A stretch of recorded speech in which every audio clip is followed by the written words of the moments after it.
joined this half hour by the most cantankerous, opinionated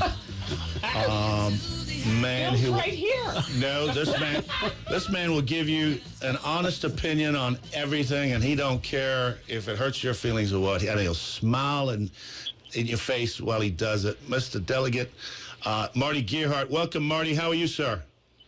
Oh, after that introduction, I'm doing great. I knew it would put a smile on your face.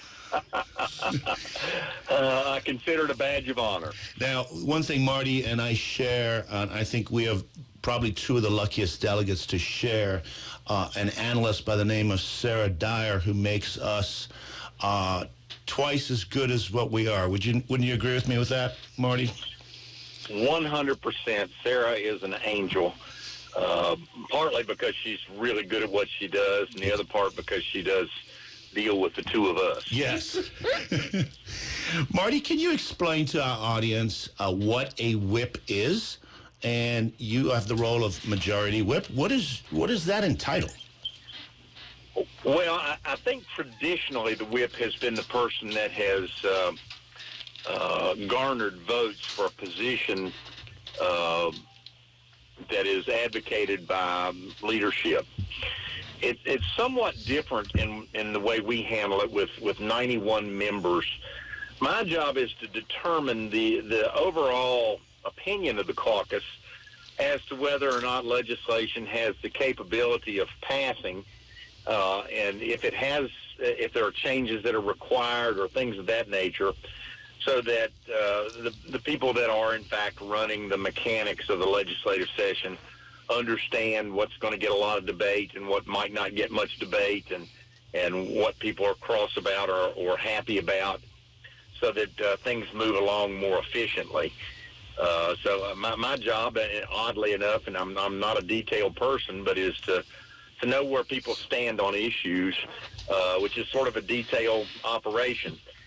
The reason I'm able to accomplish that is because I have folks like Sarah that keep me on the straight and narrow path. Mr. Delegate, Bill Stubblefield, related to that, how does that differ from the majority leader, which Pat McGann chairs, and the caucus leader, which Mike Hornby serves? Well, I think those two positions are a little bit different. The majority leader is more of an advocate for members and is part of running the actual mechanics of the legislative session. And he is essentially representative of the members to the Speaker's office, if you will. He does take more of in the caucus of an opinion view than I do. It's a weird circumstance for me, and you don't know me, Mr. Stubblefield, but I tend to be fairly opinionated. You think? Welcome Maybe to the world. that's why you got the job, Marty. Maybe that's why you got the job. But I also am pretty loyal, and I understand my job. My job as part of the caucus, and Mike will tell you this as the caucus leader, when we're meeting as a group, I rarely take a position on an issue.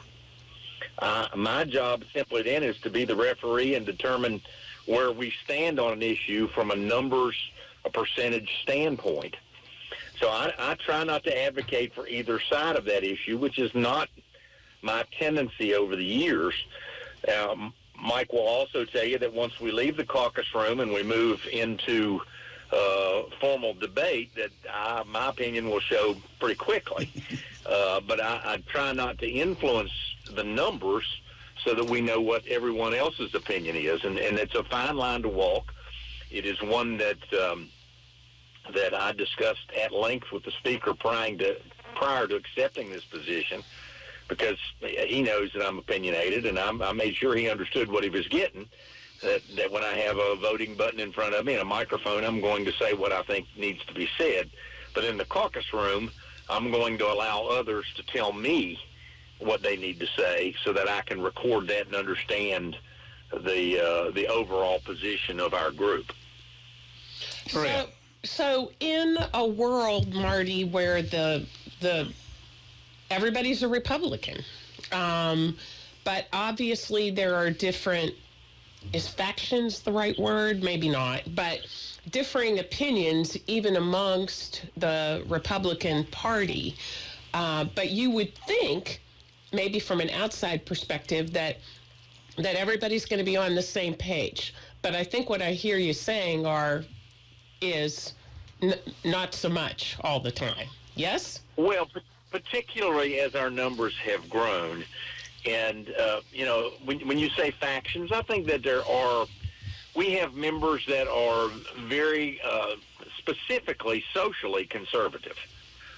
Issues like life and issues like medical freedom, religious freedom, those kind of things are extreme. That is really their direction. And when you look at their voting record, maybe on business items, they're probably not as solid of a conservative. Then we have others on the business side who are extremely on tax policy, regulation policy, tort reform, are very, very solid conservatives, and maybe on the social issues are not so much. So, and I'm an oddity because I frankly consider myself pretty conservative on both situations. I don't use conservative much anymore. I tell people that I am a Rush Limbaugh, Thomas Sowell Republican. And I believe in the value issues, social issues, and I also believe that we have to be able to do business efficiently in the state of West Virginia. And so I sort of find myself on both sides. Again, I can agree with both groups because I am with them on both sides of those issues. Mr. Delegate, we've been hearing a lot about PEIA, and we talked to Roger Henshaw a few minutes ago about it. My sense is there's kind of two thoughts about PEIA, and I know the governor spent a lot of time this summer talking about it, and hopefully a special session will address it in more detail. But the two thoughts would be, one, fundamental changes, and the other one, shuffling the deck chairs. Which of the two camps do you see yourself in, or a combination thereof? Well, I don't know exactly what those two things meant, but I'll give you my thoughts on PEIA. First of all, I think most individuals that utilize PEIA, and I am one, don't recognize that it's a pretty darn good value.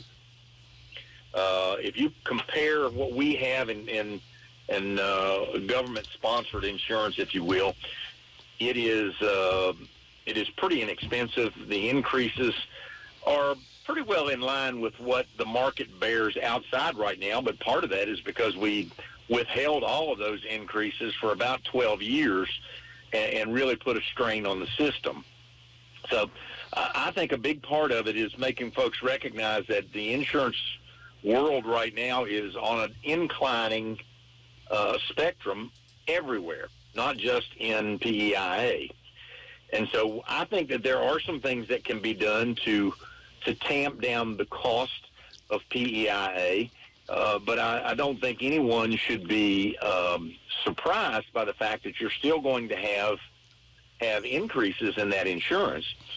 So the really only two ways to answer the problem. Someone says fix PEIA, I want to know what it is they want to fix. And it seems like what they want to fix is nobody wants to pay more.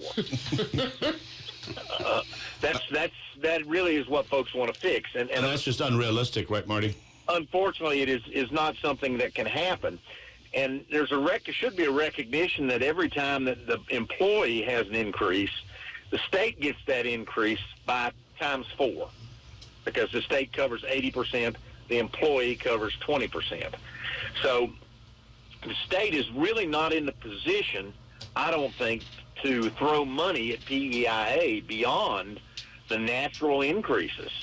I think what we have to do is to find ways to curb those increases, and some of those are painful because it does mean that there's a change in services, probably a differential in services that are able to offer, not offer those services to different individuals, and there's some pain there.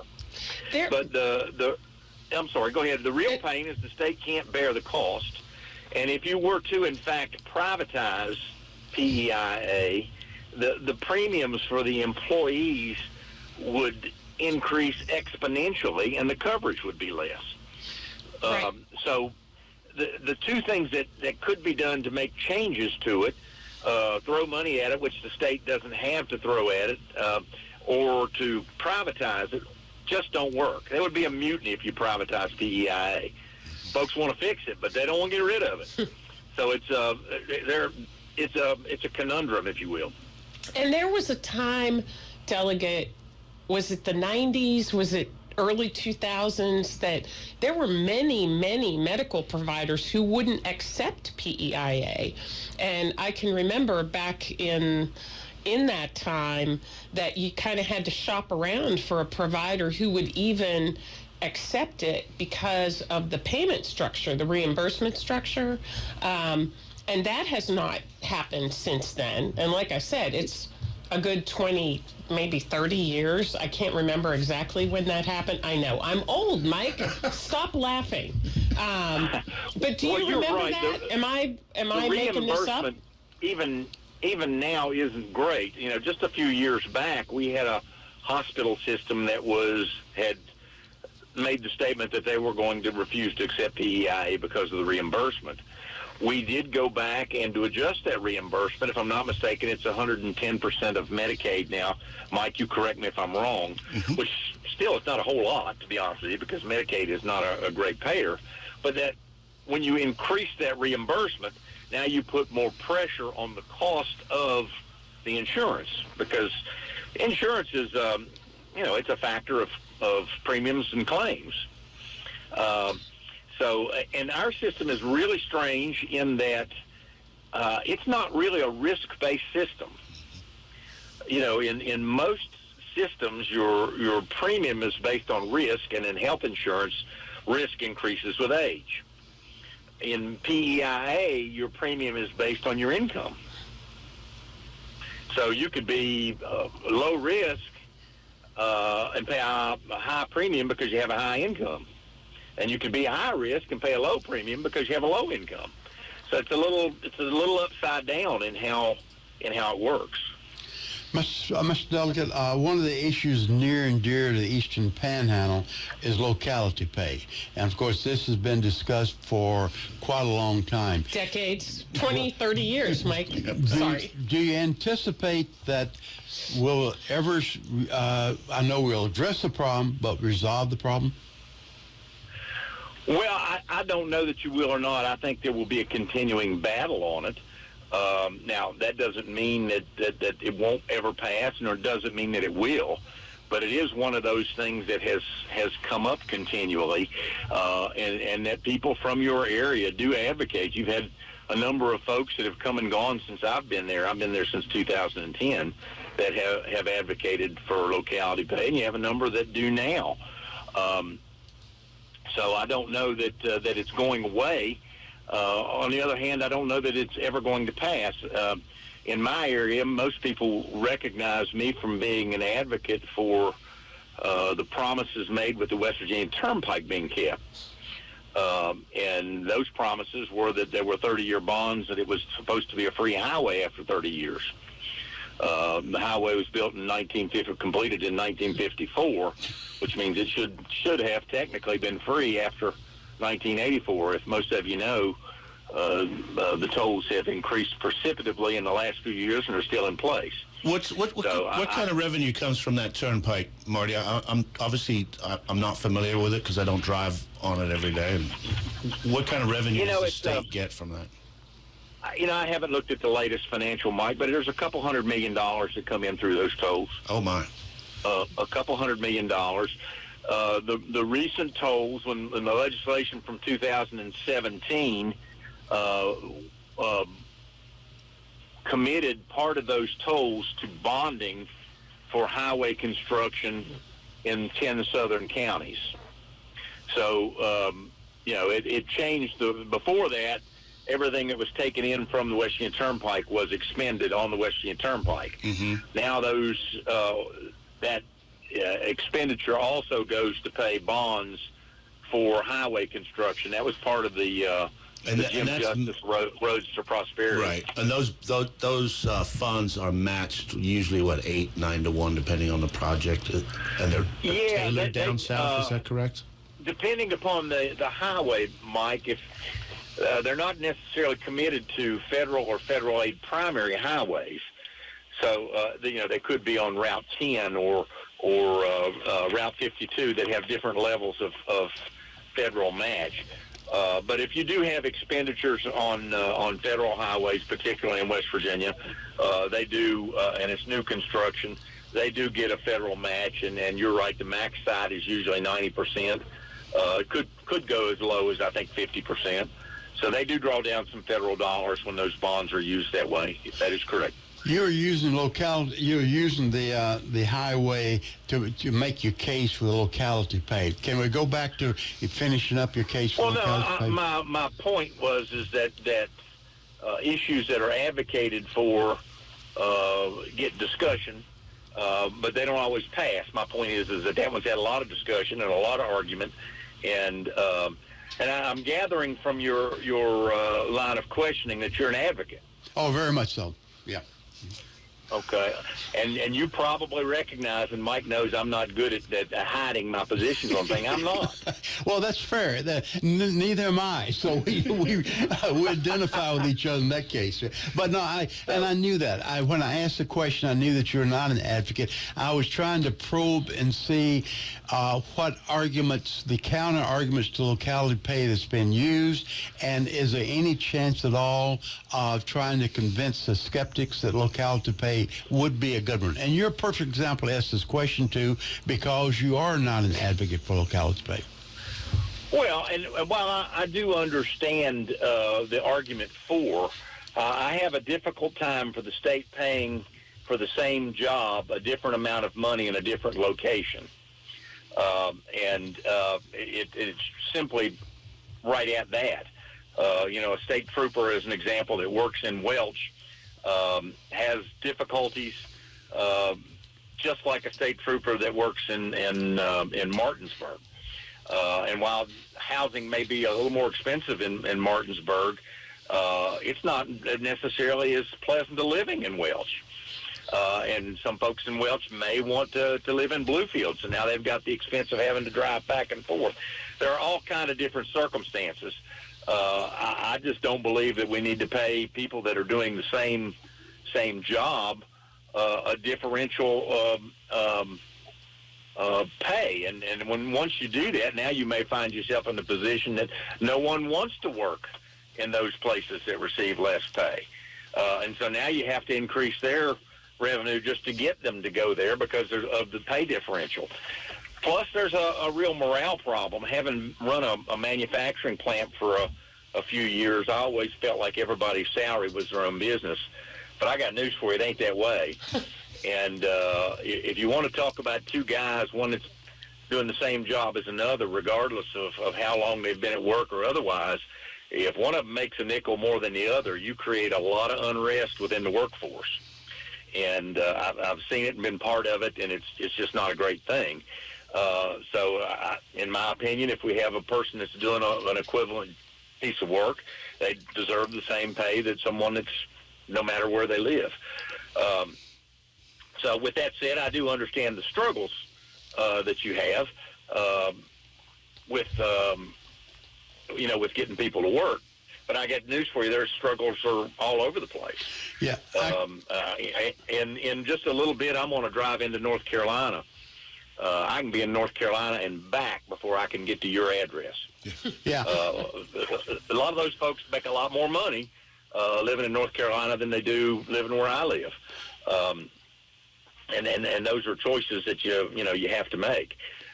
Anyway, I don't know if someone has the opportunity to live in Panhandle or to live in Martinsburg, that they're going to make that choice simply because they get a little more money living in Martinsburg. Panhandle's cold country, roads are tough to get to. It's a nice community, don't get me wrong, but it's back in the woods a little bit. Martinsburg is close to D.C. You get close to Philly and Baltimore and go to a baseball game. Those kind of things. It's just not a concept I buy into. Yeah, and I suspect you're not alone with that, and I suspect there's going to be quite a lot of others, which drives me to my real question. We can probably spend the next 15, 20 years talking about the pros and cons of locality pay, and the probability of convincing you and your colleagues it's a good idea is probably fairly remote. Is there another approach we can take to crack this nut that would be more receptive to all sides? Well, and this is more long game than short game, but prosperity in the state of West Virginia is the answer to most questions or problems.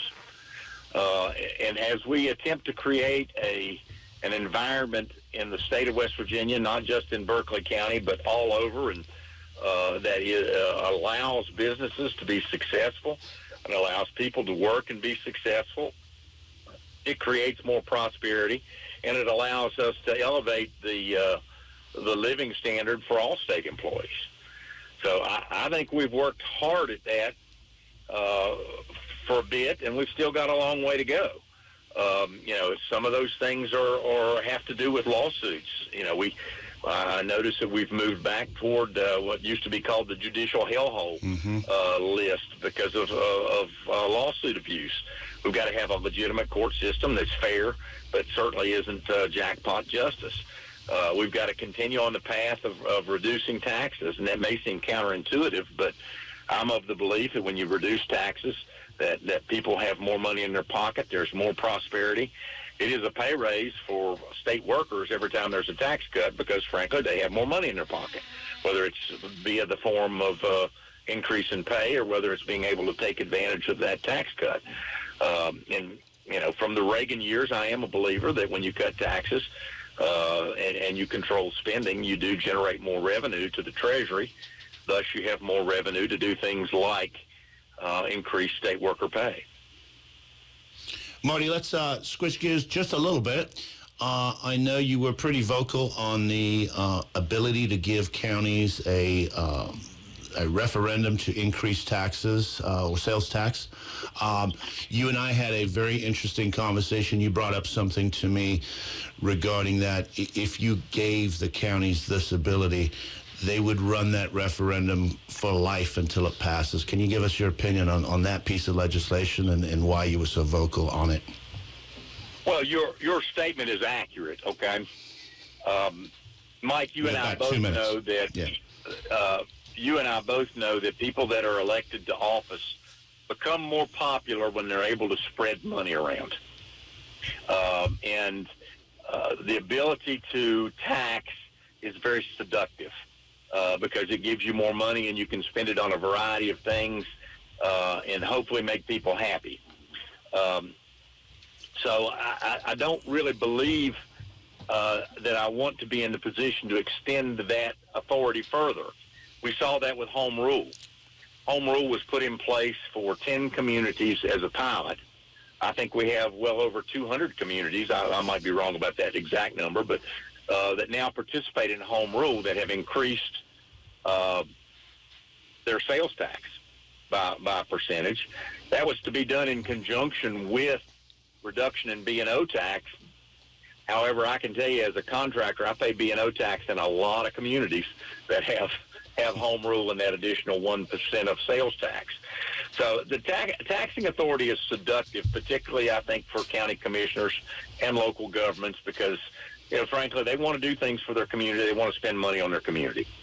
I prefer communities to grow their way into additional tax dollars, and I prefer them to control their spending the same way I, frankly, work hard to control ours. Sometimes successfully, sometimes not. So taxing authority, I can tell you that if that's done, it will be pushed by local officials who have a whole lot of sway in the community, and it would be extremely difficult to defeat that or to ever get rid of it. And it gives me some problem. As you know, I offered an amendment to a bill that was out there this year that increased that threshold to a supermajority to do that. Marty, I want to thank you so much for your time. We're up against a break. I hate to cut you off, but we've got about 30 seconds to go. Thank you very much for joining us.